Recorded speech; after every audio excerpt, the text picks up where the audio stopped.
작은 서점.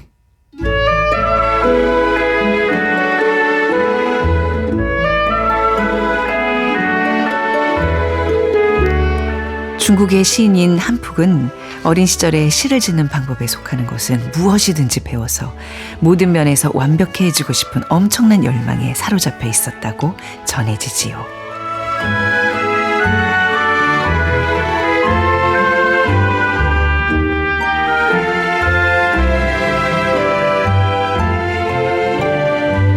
네, 안녕하세요. 작은 서점 아나운서 최현정입니다.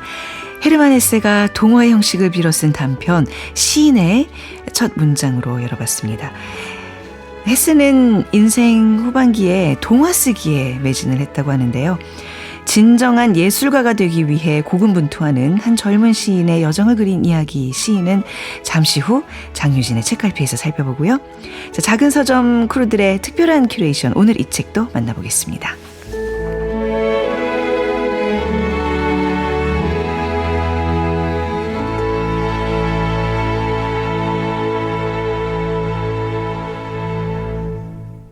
네, 작은 서점 아나운서 최현정입니다.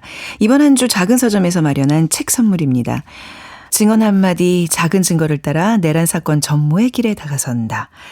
이호준, 신현욱, 이화진 기자들의 책입니다. 내란 재판 몰아보기 추첨을 통해서 보내드리고 있습니다.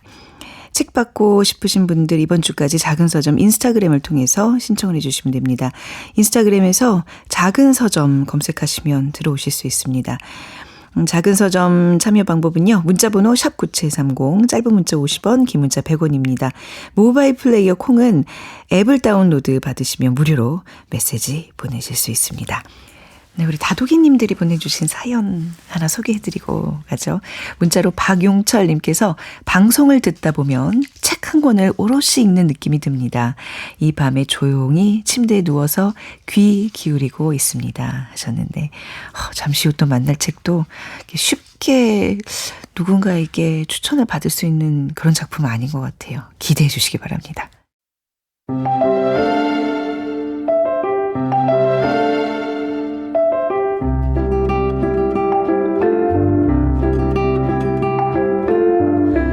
꽃과 잎 사이, 책장과 책장 사이, 사람과 사람 사이 언제든 끼워두세요. 장유진의 책갈피.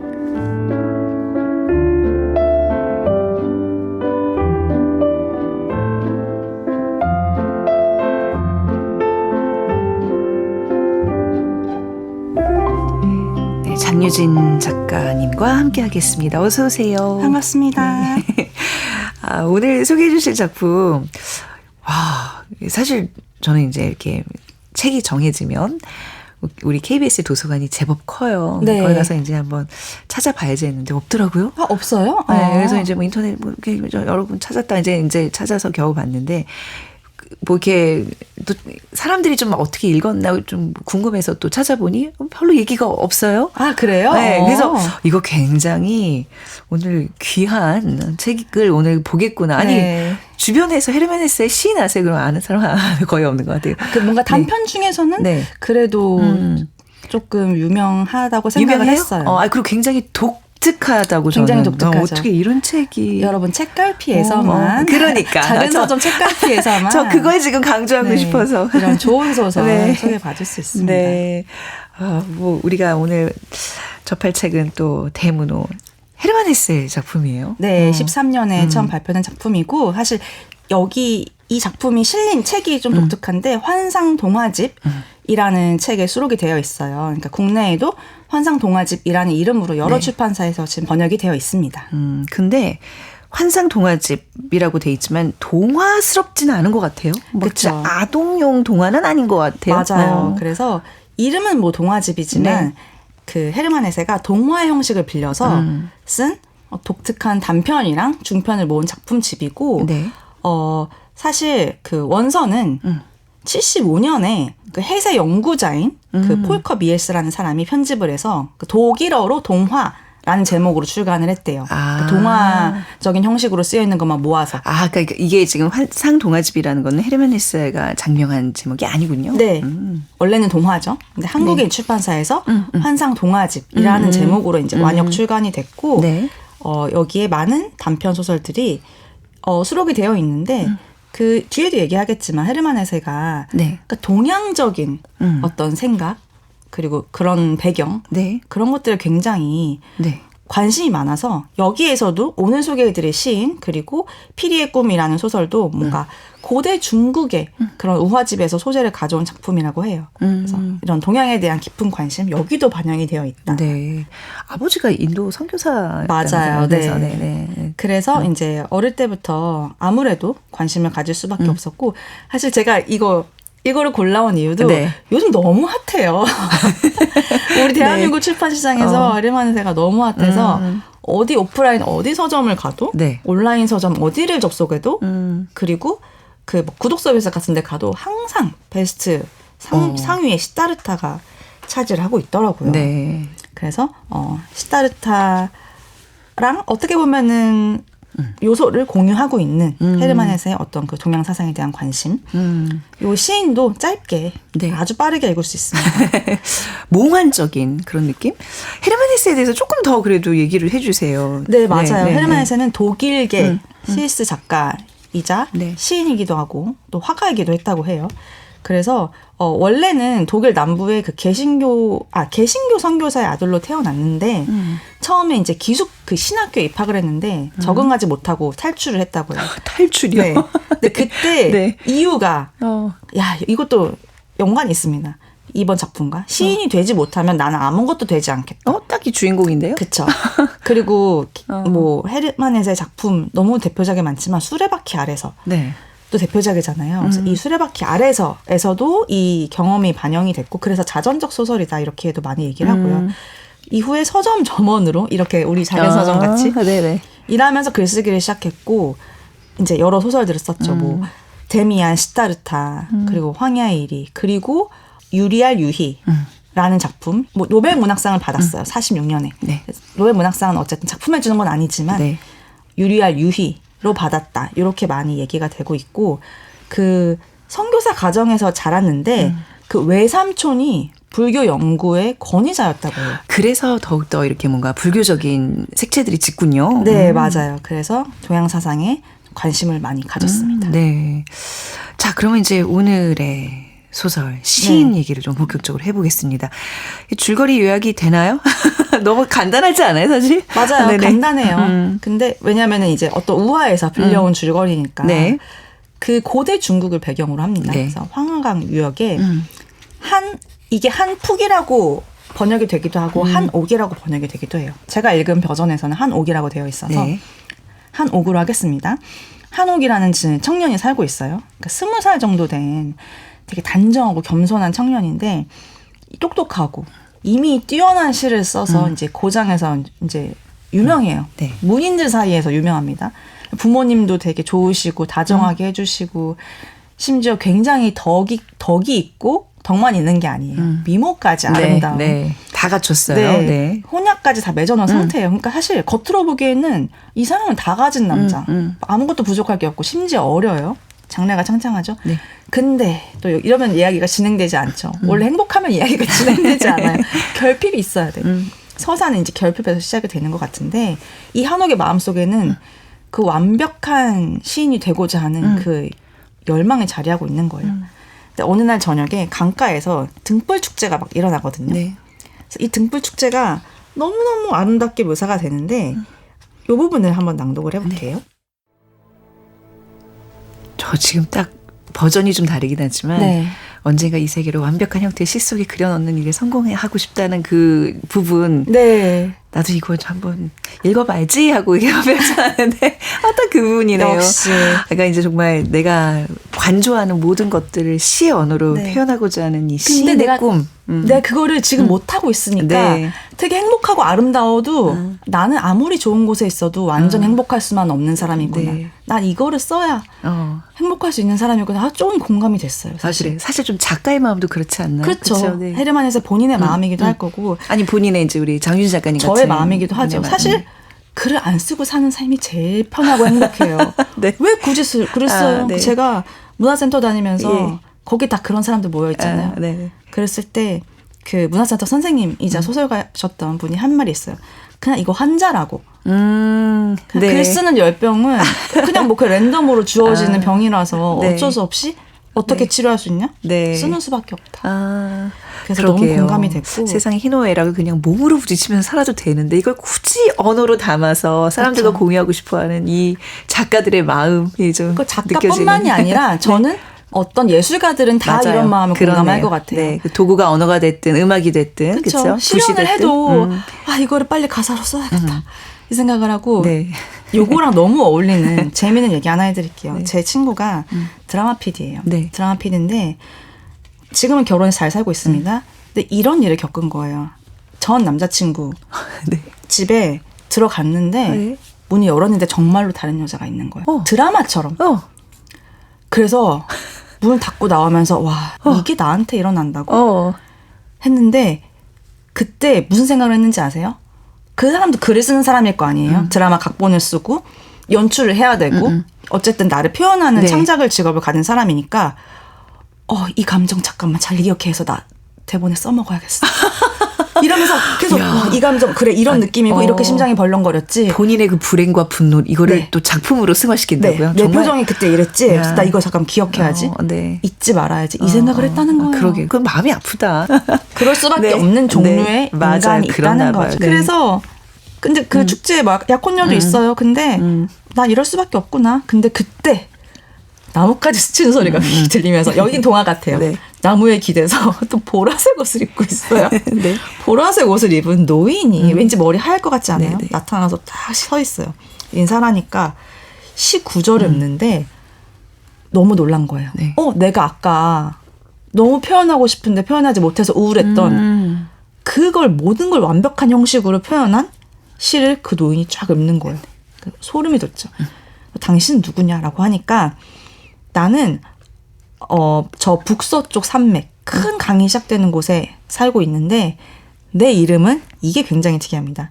내 이름은 완전한 말의 스승이다 라고 해요. 그래서 이게 번역이 어떻게 됐는지 모르겠는데 Master of the Perfect Word라고 돼 있습니다. 맞아요. 그래서 완전한 언어의 대가라고 번역이 되기도 하고 뭐 이렇게 번역이 되기도 하죠.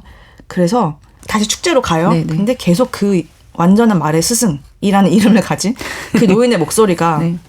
계속 들리는 거예요. 그래서 이미 뭐 영혼은 그를 따라간 거죠. 네, 그래서 네. 아버지가 야 이제 혼인 날짜 잡자 이러니까 나 시간이 필요하다. 나 시를 더 수련하고 싶다. 그러니까 아버지가 또 좋은 아버지예요. 그래 너 그럼 1년 한번 해라. 그리고 약혼녀에게 또 편지를 써요. 나 지금 시를 수련해야 돼. 이러면서 그 큰 강에 발원지를 향해 가는 거예요. 근데 딱 그 7현금을 타고 있어요. 네. 그래서 뭔가 그 7현금 약간 이런 게 뭔가 검은 것 같기도 하고 여기서 이제 제가 읽은 지금 비파라고 돼 있더라고요. 아 비파라고 돼 있었구나. 네, 네, 네. 그런 어떤 동양적인 문화에 대해서 이 시대에 정보가 많이 없었음에도 불구하고 많이 알고 있었구나. 그래서 그의 이제 문화생 같은 걸로 들어가요. 네. 그 뭐 제자일 수도 있고 어떻게 보면 솔직히 하인일 수도 있는 거죠. 네. 근데 그동안 내가 그 동네에서 나름 좀 날렸잖아요. 시 잘 쓴다고. 네. 근데 내가 여태까지 썼던 거 다 쓰레기야. 이걸 막 깨달아요. 그러면서 그리고 그 동네 문인들한테 배웠던 거 이거 다 별로야. 다 잊자. 근데 뭐 시를 막 또 배우진 않아요. 근데 말을 거의 하지 않거든요. 네. 그 노인이. 그래서 대신 그 7현금의 연주를 계속 가르쳐요. 그런데 2년이 지나도 계속 허드렛일만 하고 원래 그렇잖아요. 이런 네, 스토리가 네. 다 도제식으로. 그러니까 향수병이 몰려와가지고 스승이 너는 그냥 자유다. 원하는 곳으로 가. 라고 해서 그 고향으로 돌아와요. 그래서 그 아버지 창가에서 아버지 자는 숨소리 듣고 약혼녀 집에 가가지고 약혼녀의 모습을 막 멀리서 나무 위에 올라가서 막 보고 그러다가 고향의 모습이 머릿속에 막 있었잖아요. 그걸 이제 실제 고향의 모습을 보면서 아 사실 그 시인의 내 꿈에는 현실에서 찾을 수 없는 아름다움과 품위가 있다. 그래서 다시 난 시를 써야겠어요. 네, 다시 돌아가요. 네. 다시 속세에 잠깐 구경만 하고 다시 네. 이제 스승한테 갑니다. 네. 돌아가가지고 다시 또 그 시간이 또 어떻게 흐르는지 모르게 계속 그냥 쏜살같이 시간이 막 흘러가요. 어느 날 꿈을 꿉니다. 꿈을 꾸는데 옆에 아내가 있고 아이들이 그 나무에다가 포도주랑 우유를 막 주고 있어요. 뿌리고 있어요. 그러니까 뭔가 되게 행복하게 이제 있었던 거죠. 아이도 있는 거예요, 꿈에서는. 딱 깨어나 보니까 달빛이 내 방을 비추고 있는데 갑자기 너무 극심하게 그 완전한 언어의 대가 이 노인이 죽이고 싶어지는 거예요. 증오감이 막 급습을 해가지고. 네. 왜냐면 나는 꿈에서 미래를 봤잖아. 그 아내랑 애도 있고 막. 그래서 이 노인이 내 삶을 파괴하고 내 미래를 기만했구나. 네. 그래서 달려들어서 죽이려고 하는데 너무 무서워요, 이 장면. 노인이 눈을 팍 떠요. 네. 그러면서 와, 전 여기가 좀 충격이었어요. 우아하고 온화하지만 슬픔이 어린 미소를 짓는 거예요. 웃어요. 네. 나를 죽이려고 했는데 보통 사람은 아니죠. 그랬더니 갑자기 또 이 한옥도 증오심이 갑자기 사라져요. 그때 이 사람이 무슨 말을 하냐. 저번에도 그랬지만 또 명심해라. 너 자유의 몸이고 너 마음대로 할 수 있다. 너 고향에 돌아가 나무를 심어도 좋고 네. 꿈에서 나무 심는 거 어떻게 알았지? 다 알았던 거예요. 좋고 나를 죽여도 좋다. 네. 라고 하는 거예요. 그러면서 중요하지 않으니까 날 죽여. 신선이죠, 뭐, 이 네. 정도면. 네. 삶과 죽음을 초월하는. 그랬더니 갑자기 또 얘가 죽이라고 하니까 또 못 죽이겠는 거지. 그래서 네. 제가 어찌 스승님을 죽일 수 있겠습니다. 그거는 내가 하늘을 죽이는 네. 것과 같다.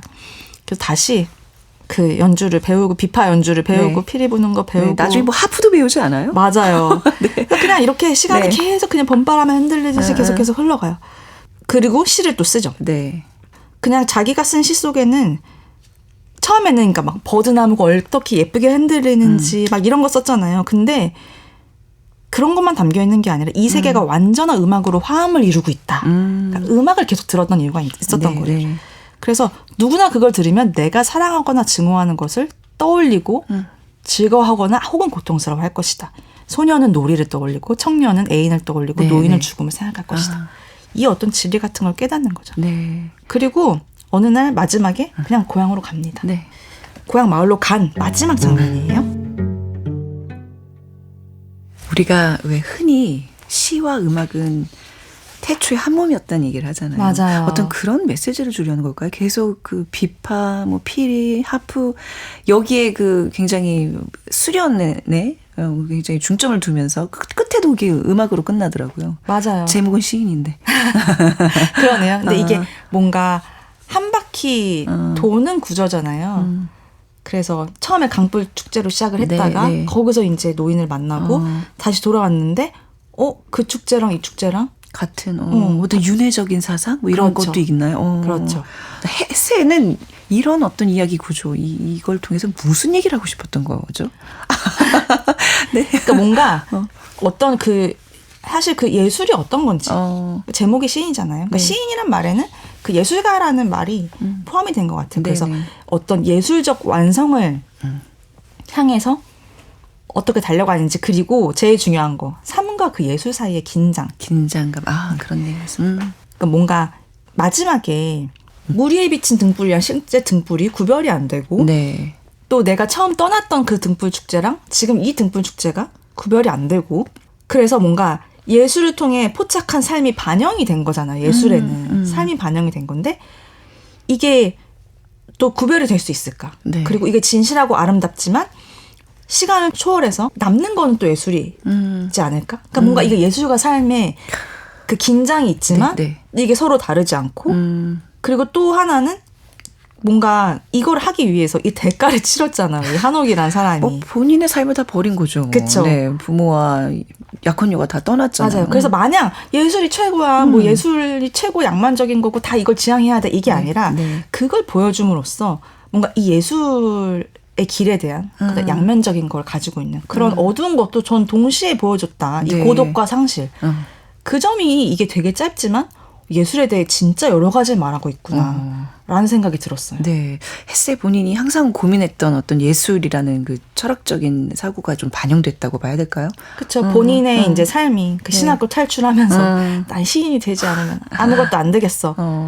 이거랑 뭐 거의 비슷하죠. 저는 또 이 소설 읽으면서 좀 재밌었던 관점 중에 하나가 서양인들이 보는 그 동양식의 어떤 도제 시스템 있잖아요. 네. 그게 굉장히 이렇게 로망 같은 게 있다고 봐야 되나? 예전에 그 만화 보면 쿵푸 영화 같은 거 보면 무술을 배우기 위해서 뭐 다 가족을 버리고 개나리 보쯤 하나 지고 산속에 가서 스승한테 정말 이렇게 신선 도인 같은 그분한테 의탁을 하잖아요. 자기 모든 걸 다 맡기잖아요.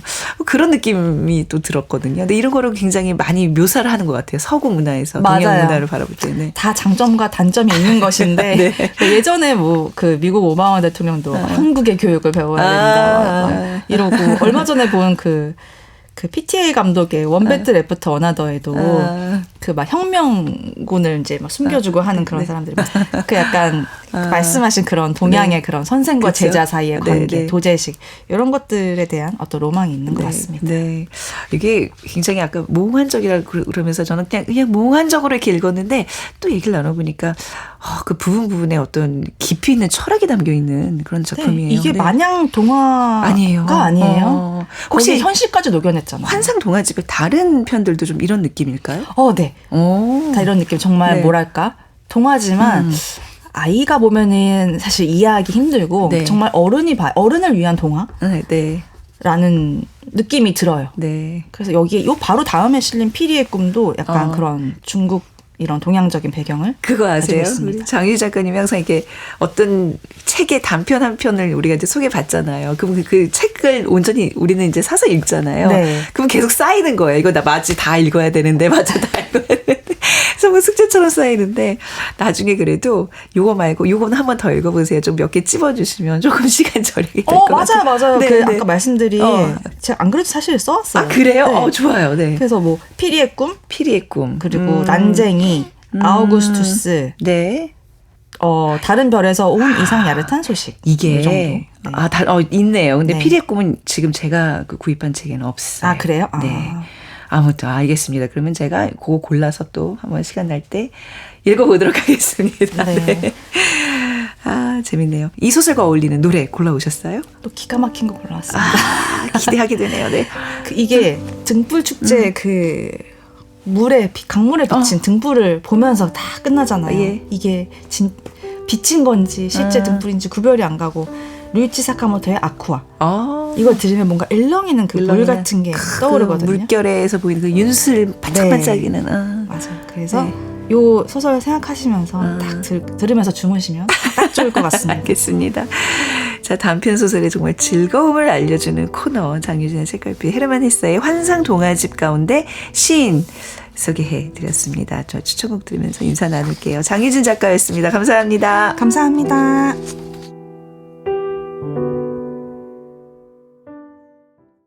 작은 서점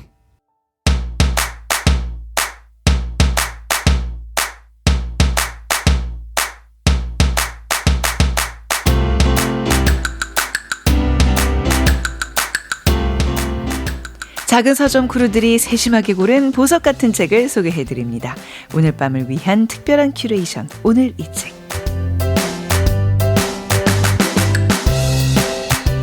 예스24의 김유리 MD와 함께하겠습니다. 어서 오세요. 안녕하세요. 네. 요즘 날씨가 더워서 이렇게 실내에서 창가에 좀 해 잘 드는 데 앉아가지고 책 읽으면 좋더라고요. 전 약간 좀 졸리긴 하더라고요. 이제 책 읽으면. 춘곤증이라는 게 좀 있긴 하죠. 지금은 여름이 소설 성숙이라는 저 업계 불문율이 있거든요. 그쵸. 네네. 그래서 신간이 진짜 막 쏟아질 시기긴 해요. 이제 데뷔하는구나 사람들이. 그렇죠. 여름에 그 책들 리스트업을 시작하는. 그러면 오늘 소개해 주실 책 역시 올해 좀 가기 전에 한번 휴가 때 읽으시라는 주신 거죠? 맞아요. 제가 뭐 약간 읽으면서 약간 예비 후보들을 좀 쌓아놓잖아요. 근데 좀 읽다가 졸 뻔한 책도 있고 막 이러다가 이 책을 읽고 진짜 완전 진짜 너무 재밌다. 그리고 페이지가 거의 400페이지 이상인데도 술술 넘어가는 책이어서 이거 작은 서점 분들이 엄청 좋아하실 것 같다. 다독이 분들 취향에도 딱 맞을 것 같다 생각해서 가져왔는데요. 날씨가 또 부쩍 더워지면 여름에 임박하다 보니 추리나 이제 미스터리 그 장르 쪽 소설이 많이 나오기도 하고 독자분들이 유난히 또 기다리시기도 해요. 그래서 오늘은 그 많은 미스터리 신간 중에서도 네. 제가 진짜 밤을 꼬박 샜거든요. 제가 한 새벽 4시부터 책을 읽어가지고 그냥 도중에 갑자기 잠 깨가지고 읽은 건데 6시까지 그냥 쭉 스트레이트로 읽은 책입니다. 잠깐 2시간 만에 다 읽으셨다고요? 다 읽지 못하고 아무튼 조금 남겨놓고 그 새벽에 그렇게 독서가 가능하다는 것도 신기하지만 그만큼 재밌다는 얘기잖아요. 네, 맞습니다. 졸음을 이긴 책. 네. 네. 책 제목은 비밀의 책이라는 소설인데요. 영국 작가 안나 마촐라의 작품입니다. 올해 4월 28일에 그 인플루엔셜 출판사에서 번역 출간된 책이에요. 네. 앞서 말씀드렸다시피 미스터리 소설이고요. 이 책이 2025년에 CWA 골드대거 수상작이기도 합니다. 줄여서 CWA를 버리고 골드대거상이라고 흔히들 부르시는데요. 네. 이 상이 1955년에 제정되어서 지금 딱 하면 70년이 막 넘은 그런 역사를 지니고 있는 상이에요. 네. 그래서 범죄, 스릴러, 소설 분야에서 노벨문학상이라고 부를 만한 그런 권위가 높은 상입니다. CWA 골드대거 좀 낯선 분들 많으실 것 같은데 노벨문학상처럼 작가한테 주는 상이에요? 단 한 작품한테만 돌아가는 최고의 상입니다. 한 작품이요? 네, 골드대거는 딱 한 작품한테만 줘요. 그래서 스릴러라든지 미스터리라든지 심리 서스펜스를 다 가리지 않고 네. 그 해의 최고의 범죄 소설에 딱 한 편한테만 주는 상입니다. 네. 그래서 역대 수상자 리스트를 보면 존 르카레라든지 레지날드 힐이라든지 루스 랜들이라고 되게 유명한 추리 소설을 쓰는 사람들이 있어요. 근데 특히 이제 존 르카레를 좋아하시는 분들이 국내에 되게 많은데 그 추운 나라에서 돌아온 스파이라는 책이 있어요. 네. 여전히 지금도 베스트셀러에 있는 작품이거든요. 네. 이제 그렇게 일반 대중들에게도 낯설지 않은 이름들이 대부분 상을 타는 그런 좀 유명한 상이기도 합니다. 네. 그리고 이 상은 또 단순히 이제 재미있는 스릴러에 주는 상이 아니란 점이 좀 중요한데요. 네. 이게 장르적 완성도라든지 문학적 깊이를 함께 평가하거든요. 네. 그래서 이번에 소개해드릴 비밀의 책 같은 경우는 심사평이 되게 저랑 똑같은 심정이었어요. 새벽에도 읽을 수 있는 네, 책이다. 책을 덮을 때까지 손에서 놓을 수 없는 완벽한 스릴러다. 네. 완전 꽉 잡혀 있는 스릴러고요. 네. 이 표현이 단순한 이제 칭찬이 아니라 장르라든지 주제의식 이 양쪽에서 다 인정받은 책이기도 합니다. 그러니까 이게 좀 영미권 추리문학의 최고 권위 있는 상을 받았다는 얘기인데, 네. 야 이런 큰 상을 탄 정말 아까 뭐라 그러셨죠? 노벨문학상이나 다름없다. 예. 책을 덮을 때까지 손에서 아. 놓을 수 없는 네. 완벽한 스릴러다. 네. 어떤 내용인가요? 이 소설이 정말 특이하게도 17세기 로마를 배경하고 있어요. 1659년이 배경인데요. 그 당시 이제 로마를 비롯해서 흑사병이 온 유럽을 도시를 이제 휩쓸고 간 직후에 네. 그걸 배경으로 하고 있거든요. 근데 저는 잘 그 패스트가 그 시점이 잘 기억이 안 나는데 소설을 읽다 보니 그때 로마에서 패스트가 엄청 심각했다고 하더라고요. 네. 그래서 이 폐허가 되어버린 로마에서 역병으로 죽은 사람들이 소속들이 나오는데 그 중에서도 겉보기에 되게 기이한 죽음들이 잇따라 발생하는 사건이 첫 소설의 시작입니다. 뭔가 범상치 않은 죽음인가요? 네, 이게 아무래도 네. 이제 페스트라는 역병이 지나간 후여서 그 여파로 이제 건장한 사람들이 죽어 나가도 네. 좀 의심하기가 좀 어렵잖아요. 그렇죠. 아, 그 병 때문에 죽었겠지. 그렇네요. 혹은 그렇게 생각하거나 그렇게 마련인데 주로 갑자기 죽은 사람들이 남자들이 많은 거예요. 네. 근데 그 남자들의 장례식에서 흉흉한 소문이 이제 떠돌기 시작합니다. 바로 그 시신들이 부패하지 않는다는 것인데요. 보통 이제 사람이 죽으면 2, 3일 내에 시신이 썩기 시작하잖아요. 그런데 이 시신들은 마치 그냥 산 사람이 잠든 것처럼 혈색이 매우 좋고 뭔가 매장하기 전까지도 보는 사람으로 하여금 살아있는 게 아닐까 의심이 들 정도 생생하게 보존되었다고 해요. 네. 근데 이게 한두 건이면 뭐 그럴 수도 있지 하고 넘어갈 텐데 부패하지 않는 시신이 늘고 있다는 소문이 로마에서 떠돌기 시작합니다. 그래서 이제 일반적인 사람들도 이건 역병이 아니라 뭔가 다른 게 있다라는 의심을 하게 하죠. 근데 지금 이게 배경이 17세기란 말이죠. 어떻게 뭐 조사를 하게 되나요? 상상만으로도 사실 조사가 어렵긴 한데요. 예. 길거리에서 사람들이 이제 툭툭 쳐도 쓰러져 죽거나 혹은 도시 전체가 이제 역병 때문에 공포에 휩싸여 있는 상황이라서 의심하기조차 좀 힘든 상황인데 카톨릭 교황청에서 페스트가 지나고 난 이 어수선한 시대를 모두 지배하는 시대이기도 했다고 해요. 그래서 법도 도덕도 그리고 이제 사람이 살고 죽는 것도 모두 교회의 판단을 받아야 하는 시대였는데요. 처음에는 뭐 다른 사람들처럼 평범하게 역병처럼 혹은 이제 교회의 판단은 그렇죠. 네가 죄를 많이 지어서 그 벌로 죽는다라고 그렇게 다들 생각하고 이제 넘어갔던 건데 이제 교황청에서도 조사를 해보니까 정말 수상한 거예요. 네. 이상하게 남자들만 죽어나가고 그것도 나이대가 30대에서 40대 막 가장이 되거나 아이가 한두 명 있는 그런 남성들이 이제 죽어나가는 걸 본 거예요.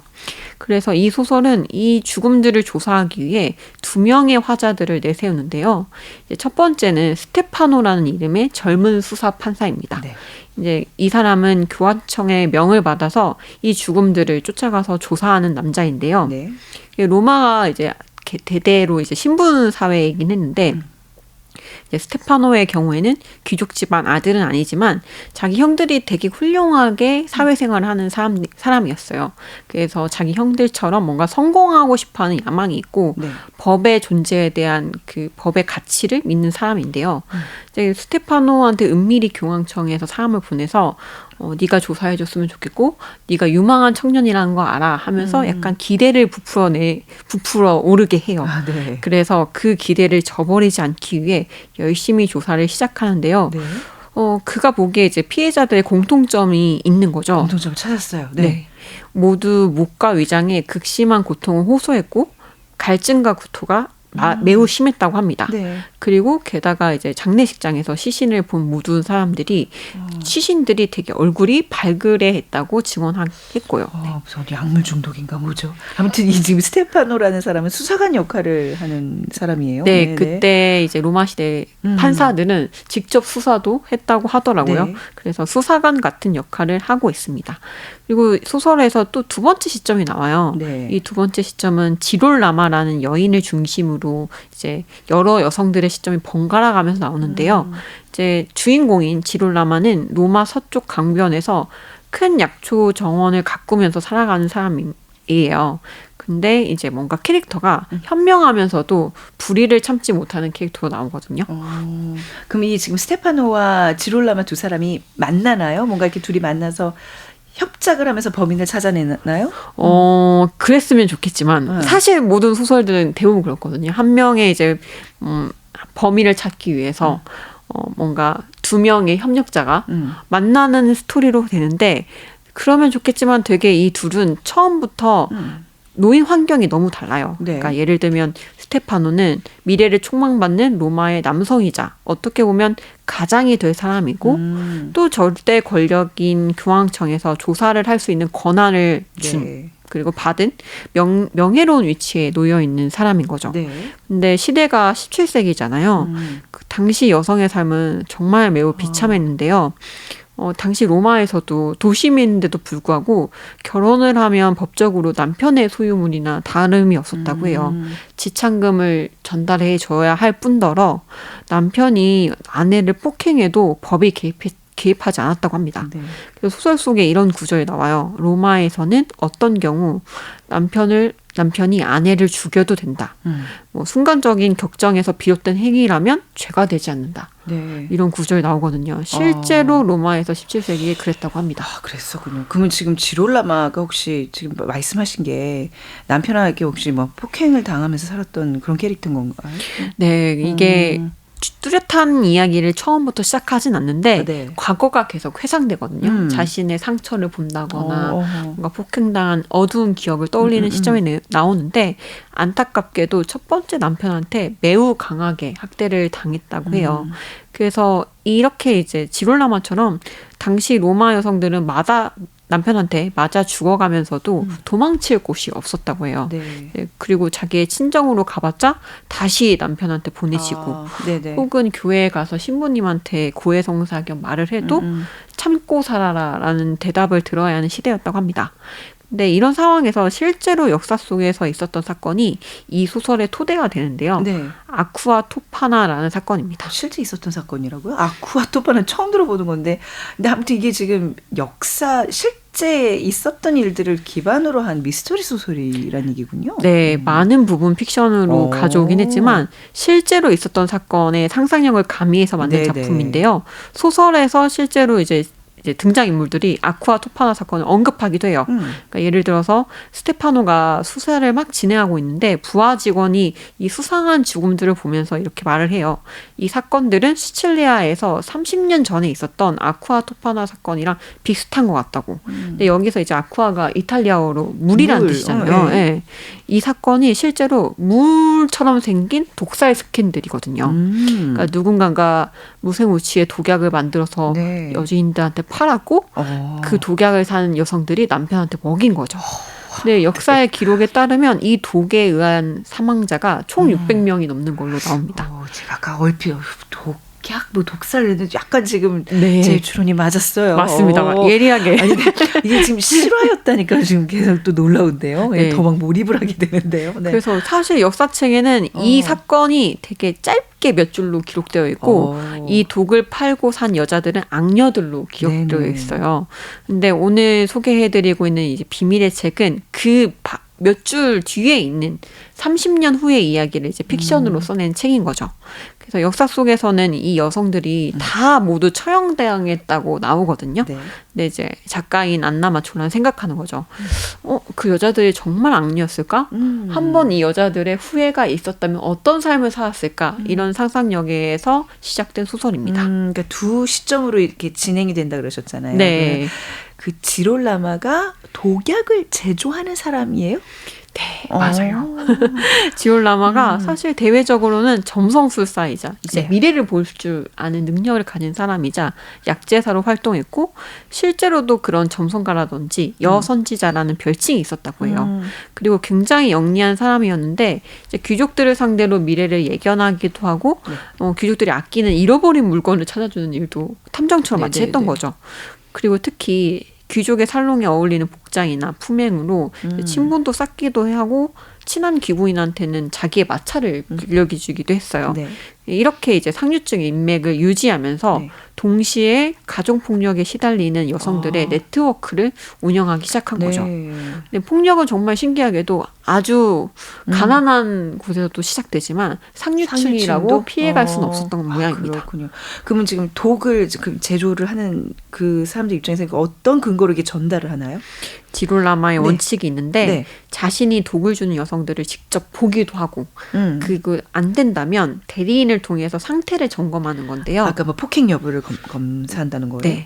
얼굴에 멍이 든 채로 네네네. 찾아온 여성이거나 온몸에 칼자국이 있는 여성들, 특히 이미 죽음 직전까지 맞은 여성들에 대해서만 독약을 줬다고 합니다.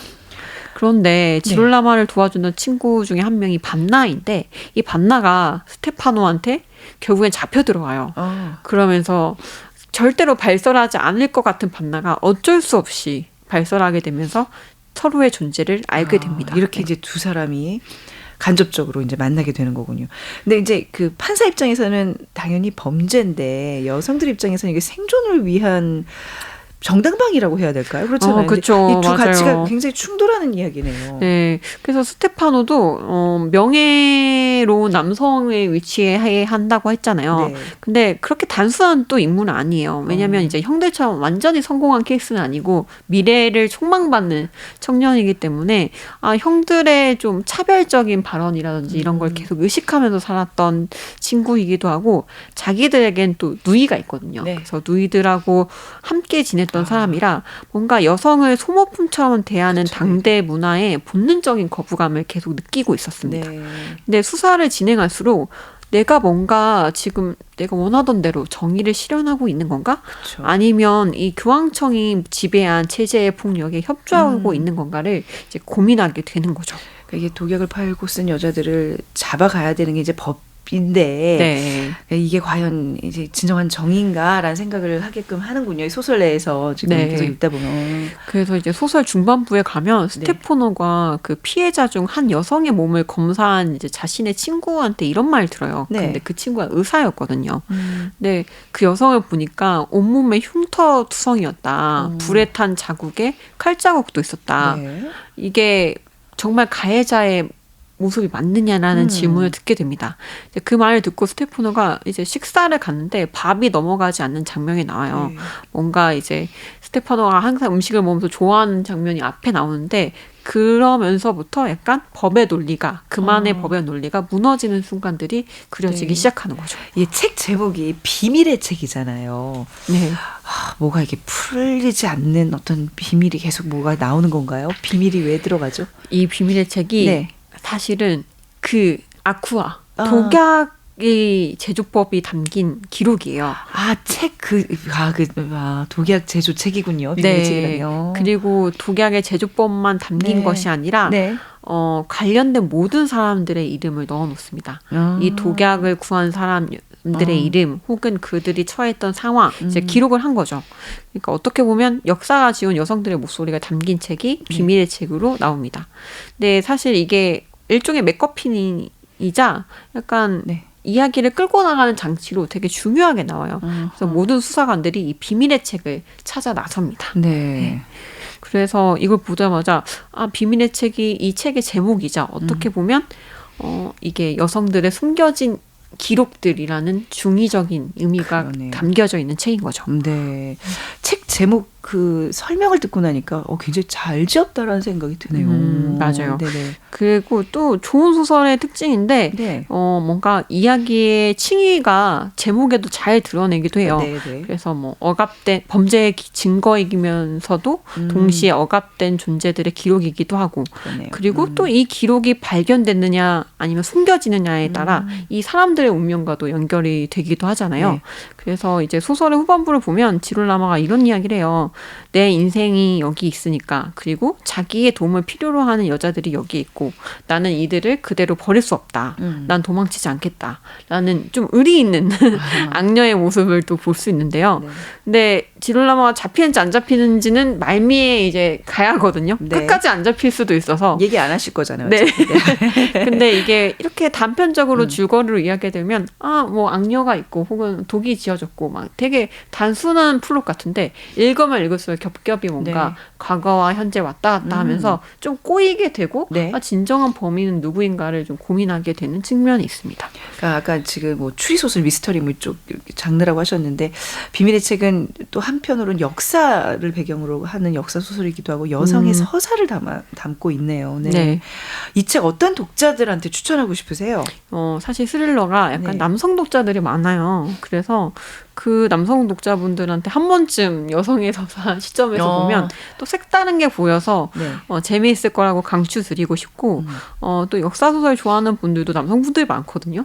그분들이 보면 되게 17세기 로마의 분위기가 이랬구나. 그리고 또 역사는 또 남성들이 기록한 언어다 보니까 조금 다른 언어로 읽을 수 있는 좋은 기회일 것 같고요. 이 작가님이 그 원래 인권 전문 변호사예요. 그래서 안나 마출라라는 작가가요. 그래서 법과 권력 그리고 약자의 권리에 대해 되게 소설 속에서 예리하게 다뤄요. 그래서 보시고 나면 이게 하나의 인권 소설이기도 하구나라는 생각이 또 드실 거예요. 그래서 한 번씩 보시면 너무 재미있을 것 같습니다. 너무 재밌다고 추천해 주신 책입니다. 진짜 이제 여름을 대비해서 좀 그 리스트에 꼭 적어놓는 책이 되시길 바랍니다. 안나 미촐라의 비밀의 책 오늘 소개해드렸습니다. 지금까지 예스24의 김유리 MD였습니다. 감사합니다. 네, 감사합니다.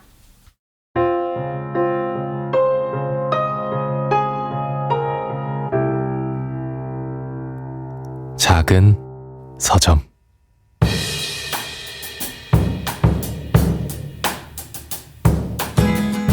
라디오 헤드의 하이 앤 드라이 띄워드리면서 오늘 작은 서점 문을 닫도록 하겠습니다. 지금까지 아나운서 최원정이었습니다. 고맙습니다.